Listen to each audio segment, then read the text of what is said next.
আছে এইখানটায় একটা ছেলে একটা বক্স বা একটা ঠেলা আপনার হচ্ছে যে পোর্টেবল একটা গাড়ি তৈরি করছে ছোট্ট করে, তার উপরে সে এসিডিসি লাইটগুলো ফিট করে রাখছে এবং সে সুন্দর করে একটি বক্স সেট করা আছে যেখানে রেকর্ড করা রয়েছে যে এসিডিসি লাইট বিদ্যুৎ থাকলেও জ্বলে, বিদ্যুৎ গেলেও জ্বলে, বিদ্যুৎ যাওয়ার পরে 3 থেকে 3.5 ঘন্টা 4 ঘন্টা জ্বলে, আপনার অন্ধকারে আলো দিবে। এইরকমের সুন্দর করে রেকর্ড করছে। আরও অনেক কথা আছে যেগুলো আমি আসলে সবগুলো তো আপনাকে বললে ভিডিওটা অনেক লং হয়ে যাবে।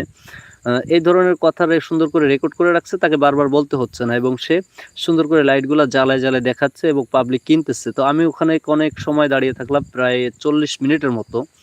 আমি দেখলাম যে 40 মিনিটের ভিতরে সে 27 পিস লাইট বিক্রি করছে। আপনি একটু অবাক হয়ে যাবেন যে 27 পিস লাইট বিক্রি করছে 40 মিনিটের ভিতরে। আমি তখনই ওই মার্কেটে একটু ঘুরলাম, ঘোরার পরে পাইকারি ওখানে